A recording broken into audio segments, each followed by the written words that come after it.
ఆకాశం చూసి కలలు కనేవారు కోకొల్లలు. కాని ఆ కలలను నిజం చేసే ధైర్యం, పట్టుదల కొద్దిమందికే ఉంటాయి. తూర్పుగోదావరి జిల్లా నిడదవోలుకు చెందిన కైవల్యరెడ్డి కుంచాల ఆ అరుదైన ప్రతిభావంతులలో ఒకరు. తన 17 ఏళ్ల వయసులోనే అంతర్జాతీయ స్థాయి వ్యోమగామి అభ్యర్థిగా ఎంపికై భారతదేశం గర్వించేలా నిలిచారు. అమెరికా ఫ్లోరిడా కేంద్రంగా పనిచేస్తున్న టైటాన్స్ స్పేస్ ఇండస్ట్రీస్ 2029లో చేపట్టబోయే చారిత్రక అంతరిక్ష యాత్ర కోసం కైవల్యను వ్యోమగామి అభ్యర్థిగా ఎంపిక చేసింది. ప్రపంచవ్యాప్తంగా 36 దేశాల నుంచి వచ్చిన వేలాది దరఖాస్తులలో కేవలం 150 మంది మాత్రమే ఎంపికవ్వగా అందులో కైవల్య ఒకరు. Titans Space CEO Neil S. Lachman, NASA veteran William Bill McArthur వంటి దిగ్గజాలతో జరిగిన కఠినమైన ఇంటర్వ్యూలను ఎదుర్కొని ఈ విజయం సాధించారు. రాబోయే 4 ఏళ్ల పాటు కైవల్యకు అంతర్జాతీయ నిపుణుల పర్యవేక్షణలో శిక్షణ లభించనుంది. నాసాలో 224 రోజులు గడిపిన William Bill McArthur, Brazil తొలి వ్యోమగామి మార్కోస్ పోంటెస్ వంటి వారు శిక్షణ ఇవ్వనున్నారు. Zero gravity, parabolic flights, scuba diving, high altitude sky diving, microgravity ప్రయోగాలు చేపట్టనున్నారు. శిక్షణ అనంతరం 2029లో టైటాన్స్ స్పేస్ ఇండస్ట్రీస్ తమ తొలి స్పేస్ ప్లేన్ మిషన్ను ప్రారంభించనుంది. ఈ ప్రయాణం భూమికి 300 కిలోమీటర్ల ఎత్తుకు చేరుకుంటుంది. 5 గంటల పాటు సాగే ఈ ప్రయాణంలో వ్యోమగాములు 3 గంటల పాటు జీరో గ్రావిటీ అనుభూతిని పొందనున్నారు. అంతరిక్షం నుంచి 2 సూర్యోదయాలు, 2 సూర్యాస్తమయాలను వీక్షించే అరుదైన అవకాశం వీరికి లభిస్తుంది. ఈ అరుదైన గౌరవాన్ని సాధించటం తనకెంతో ఆనందంగా ఉందని కైవల్య చెప్పుకొచ్చారు. దేశ ఖ్యాతిని పెంచేలా తాను కృషి చేస్తానని అంటున్నారు. నేను కైవల్యరెడ్డి కుంచాల, మాది నిడదవోలు. మా డాడీ పంచాయత్ సెక్రటరీ, మా అమ్మ హోమ్ మేకర్. నేను రీసెంట్గా ఇంటర్మీడియట్ స్టడీస్ కంప్లీట్ చేసుకున్నాను. తర్వాత బ్యాచిలర్స్ డిగ్రీ ఆస్ట్రోఫిజిక్స్లో చేద్దాం అనుకుంటున్నాను. సో నేను రీసెంట్గా టైటన్ స్పేస్ ఇండస్ట్రీస్ యొక్క ఆస్ట్రోనాట్ క్యాండిడేట్ కింద సెలెక్ట్ అయ్యాను. ఈ టైటన్ స్పేస్ ఇండస్ట్రీస్ అనేది ఒక ఫ్లోరిడా బేస్డ్ యుఎస్ కంపెనీ. దీంట్లో ఏంటంటే మేము ఒక 150 క్యాండిడేట్స్, ఆస్ట్రోనాట్ క్యాండిడేట్స్ ఒక 37 కంట్రీస్ నుండి రిప్రజెంట్ చేస్తున్నాము. అంతటినీ లీడర్షిప్ అంతా CEO ఫౌండర్ అయిన నీల్ ఎస్. లచ్మన్, ఇంకా ఈ టీంలో చాలా గొప్ప గొప్ప స్కాలర్స్, సైంటిస్ట్ అందరూ కలిసి ఉన్నవాళ్ళు. వీళ్ళు మమ్మల్ని ట్రైన్ చేస్తారు. దీంట్లో చీఫ్ ఆస్ట్రోనాట్ అయిన విలియం బిల్ మెక్ ఆర్థర్, ఈయన ఒక నాసా వెటరన్ ఆస్ట్రోనాట్. స్పేస్లో ఒక 224 days స్పెండ్ చేసి నాసాలో 3 decades కెరియర్ ఉన్నాయన. ఆ తర్వాత బ్రెజిల్ నుండి ఫస్ట్ ఆస్ట్రోనాట్ అయిన మార్కోస్ పోంటెస్, ఇంకా చీఫ్ ఇంజనీర్ సివోవో కింద డాక్టర్స్ విజయ్, ఇలా బోల్లంతమంది గొప్ప గొప్ప మైండ్స్ ద్వారా మాకు ట్రైనింగ్ వస్తుంది. సో ఈ ట్రైనింగ్ అనేది 2 phases జరుగుతుంది. ఫస్ట్ ఫేజ్ వచ్చేసి థియరటికల్గా కావాల్సిన నాలెడ్జ్ రిక్వెసిట్స్ అన్నీ ఇస్తారు. ఆ తర్వాత ఒక ఆస్ట్రోనాట్ అనేవాళ్ళు స్పేస్లోకి వెళ్తున్నారంటే మనకి ఎక్స్ట్రీమ్ కండిషన్స్ ఉంటాయి. ఆ ఎక్స్ట్రీమ్ కండిషన్స్ అన్నిటిని ఎక్స్పీరియన్స్ చేయాలంటే ఫస్ట్ మనకి ట్రైనింగ్ ఉండాలి. దానికోసం అని చెప్పేసి ఈవా సిమ్యులేషన్స్ కోసం స్కూబా డైవింగ్ అని, తర్వాత అండర్ వాటర్ డిఫరెంట్ సిమ్యులేషన్స్, దాంతోపాటు జీరో గ్రావిటీ పారాబోలిక్ ఫ్లైట్స్. ఈ ట్రైనింగ్ అనేది 2 phases జరుగుతుంది. ఒక ఆస్ట్రోనాట్ అనే పర్సన్ ఒకవేళ స్పేస్లోకి వెళ్తారు కదా, వాళ్ళకి అక్కడ ఎక్స్ట్రీమ్ కండిషన్స్లో ఉంటుంది స్పేస్ అనేది. ఇదంతటినీ అక్కడికి వెళ్ళిన తర్వాత ఫస్ట్ హ్యాండ్ ఎక్స్పీరియన్స్ చేయడం కష్టం కాబట్టి మనకి కింద ట్రైనింగ్ ఇస్తారు. సో మా ఈ ట్రైనింగ్ వచ్చేసి 2 phases జరుగుద్ది. ఫస్ట్ థియరటికల్గా కావాల్సిన నాలెడ్జ్ అంతటినీ ఇస్తారు. తర్వాత మనకి ఆఫ్లైన్ ట్రైనింగ్ జరుగుతుంది. ఇది వచ్చేసి మనకి గ్రావిటీ కోసం జీరో గ్రావిటీ పారాబోలిక్ ఫ్లైట్స్ అనేవి, ఎందుకంటే స్పేస్లో జీరో గ్రావిటీ నుండి మైక్రోగ్రావిటీ వరకే ఉంటుంది. దాంతోపాటు ఈవా సిమ్యులేషన్స్ కోసం under water scuba diving, mountain, ఇంకా కావాల్సిన సిమ్యులేషన్స్ అన్నీ ఇచ్చి మనకి ట్రైనింగ్ ఇస్తారు. ఇది ఇక 4 years జరగచ్చు. తర్వాత 2029లో ఇనాగ్రల్ స్పేస్ ప్లేన్ మిషన్ జరుగుతుంది. దీంట్లో ఏంటంటే మేము 300 kilometers స్పేస్లోకి వెళ్తాము. దాంతోపాటు ఒక 5 hours earth loops 2 times earth చుట్టూ ఆర్బిట్ వేస్తాము. ఆ టైంలో 3 hours మైక్రోగ్రావిటీలో స్పెండ్ చేసి కావాల్సిన ఎక్స్పెరిమెంట్స్ చేసుకొని రిజల్ట్స్ క్యాలిక్యులేట్ చేసుకొని కింద తీసుకురావడం. ఇదంతా ఒక really very inspiring, exciting moment నాకైతే. తర్వాత ఈ ఇంటర్వ్యూ అనేది మాకు 1 hour జరిగింది. ఈ ఇంటర్వ్యూలో నన్ను CEO ఫౌండర్తో పాటు చీఫ్ ఆస్ట్రోనాట్ విలియం బిల్ మెక్ ఆర్థర్, ఇంకా చీఫ్ ఇంజనీర్ సివోవో అయిన డాక్టర్ విజయ్, వీళ్ళు ముగ్గురు కలిసి ఇంటర్వ్యూ చేశారు. ఇందులో నేను ఏం చేయగలను అని చెప్పేసి, ఎలా కాంట్రిబ్యూట్ చేయగలను అని చెప్పేసి అడిగారు.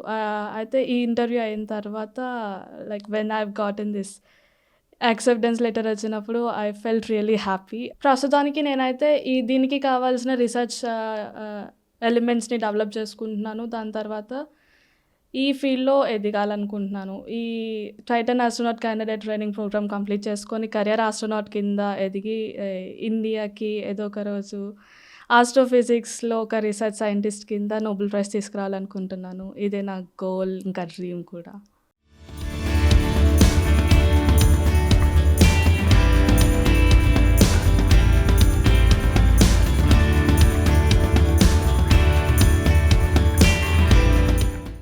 కైవల్య కేవలం అంతరిక్ష పరిశోధనలోనే కాదు, పలు రంగాల్లో తన ముద్ర వేశారు. మార్స్, జూపిటర్ మధ్య 2 గ్రహశకలాలను కైవల్య కనుగొన్నారు. పీరియాడిక్ టేబుల్ను కేవలం 1 నిమిషం 38 సెకండ్లలో అమర్చి రికార్డు సృష్టించారు. కరాటీలో బ్లాక్ బెల్ట్, కూచిపూడి నృత్య కళాకారిణి, రాష్ట్ర స్థాయి ఈతల్లోనూ సత్తా చాటారు. అంతర్జాతీయ ఖగోళ శాస్త్ర, ఖగోళ భౌతిక శాస్త్ర పోటీల్లో సిల్వర్ హానర్ సర్టిఫికెట్లు కూడా సాధించింది. కైవల్యారెడ్డి ప్రయాణం నేటి యువతకు గొప్ప స్ఫూర్తి. చిన్న పట్టణం నుంచి అంతరిక్షం వైపు ఆమె వేసిన అడుగులు రేపటి తరం శాస్త్రవేత్తలకు మార్గదర్శకంగా నిలిచేలా తన కుమార్తె చూపిన పట్టుదల చూసి తామెంతో గర్విస్తున్నామని తల్లిదండ్రులు శ్రీనివాసరెడ్డి, విజయలక్ష్మి ఆనందం వ్యక్తం చేశారు. నా పేరు విజయలక్ష్మి. నేను కైవల్య వాళ్ళ మదర్.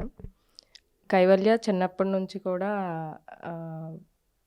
అన్ని రకాల యాక్టివిటీస్లో పార్టిసిపేట్ చేసేది. డ్రాయింగ్ నేర్చుకుంది, కరాటే నేర్చుకుంది, కూచిపూడి డ్యాన్స్ నేర్చుకుంది. అదేవిధంగా స్పేస్ సైన్సెస్కి వచ్చేసరికి తన 2nd క్లాస్లో ఉన్నప్పటి నుంచే ఎంతో ఇంట్రెస్ట్ చూపించేది. ఎన్సైక్లోపీడియాలో కూడా తనకు కావాల్సినటువంటి పేజెస్ ఏంటి అంటే స్పేస్కి సంబంధించినవి. అప్పటి నుండి రెగ్యులర్గా స్పేస్కి సంబంధించినటువంటి పుస్తకాలు చదువుతూ దానికి కావాల్సినటువంటి నాలెడ్జ్ని గెయిన్ చేసుకుంటూ వచ్చింది. 5th క్లాస్లో ఉన్నప్పటి నుంచి స్పేస్ పోర్ట్ ఇండియా ఫౌండేషన్ అని వాళ్ళు న్యూఢిల్లీ ఎన్జిఓ వాళ్ళ స్టూడెంట్ మెంబర్గా తీసుకున్న తర్వాత తనని ట్రైన్ చేశారు.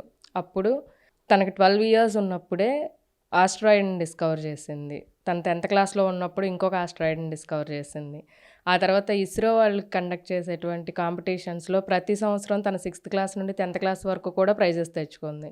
స్విమ్మింగ్ నేర్చుకుంది, డ్యాన్స్ నేర్చుకుంది, అలాగే కాయిన్స్ కలెక్షను, ఇలా తనకున్నటువంటి హాబీస్ అన్నిట్లో కూడాను డెడికేటెడ్గా వర్క్ చేసేది.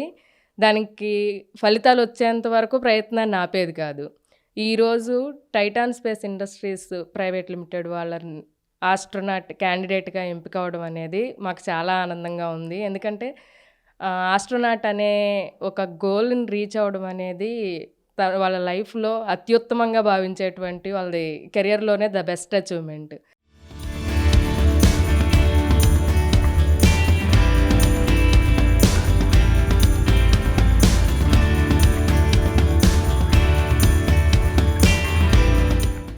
నా పేరు శ్రీనివాసరెడ్డి.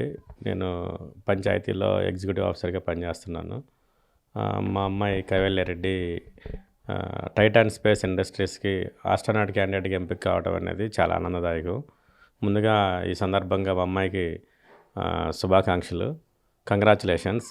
అయితే ఈ చిన్నప్పటి నుంచి కూడా అన్ని విషయాల్లో కొంచెం యాక్టివ్గా ఉండేది. ముఖ్యంగా సైన్స్ పట్ల చాలా ఆసక్తిగా ఉంటూ చదివేటప్పుడు కానీ ఏమైనా కాంపిటీషన్స్ ఉన్నప్పుడు కూడా చాలా ఎర్లీ ఏజ్లోనే చిన్న చిన్న 3వ తరగతి 2వ తరగతి చదువుతున్న టైంలోనే అన్నింటిలోనూ పెద్దవాళ్ళతో పోటీపడి 7వ తరగతి వాళ్ళు 6వ తరగతి వాళ్ళతో ప్రైజులు తెచ్చుకోవడం జరిగింది. సో అప్పుడు మేము చాలా ఆనందపడేవాళ్ళం. దాంతోపాటు ఎంకరేజ్గా ఏంటి అంటే అమ్మాయి చదువుతానన్న పుస్తకాలు కానీ, సైన్స్కి సంబంధించిన డౌట్లు ఉన్నప్పుడు కావాల్సిన వాళ్ళ సార్స్కి కానీ వాళ్ళకి కానీ చెప్పి కొంచెం ఎంకరేజ్గా దాన్ని కొంచెం ఆ చదువు పట్ల సైన్స్ పట్ల ఉన్న దాని క్యూరియాసిటీని కొంచెం ఎంకరేజ్ చేసేటట్లుగా ఉండేవాళ్ళమే. అయితే దాంతోపాటు ఇదే కాకుండా పలు విషయాల్లో కరాటే కానీ లేకపోతే మిగతా సైన్స్ ఆస్ట్రోఫిజిక్స్ కానీ ఇట్లాంటి వాటిల్లో కూడా, అలాగే సైన్స్ ఫేర్లో కూడా చాలా వాటిల్లో పాల్గొనేది. అలాంటి వాటిల్లో కూడా చాలా ఆసక్తిగా ఉన్నప్పుడు దగ్గరుండి ఎంకరేజ్ చేయడం అనేది జరిగింది, నేను కానీ వాళ్ళ అమ్మగారు కానీ. సో ముఖ్యంగా ఆ అమ్మాయికి ఈ ఆస్ట్రోనాట్ క్యాండిడేటే కాకుండా ఆస్ట్రాయిడ్స్ కనిపెడతాం కూడా జరిగింది. అదేవిధంగా 3 వరల్డ్ రికార్డ్స్ ఆ అమ్మాయి పేర ఉన్నాయి.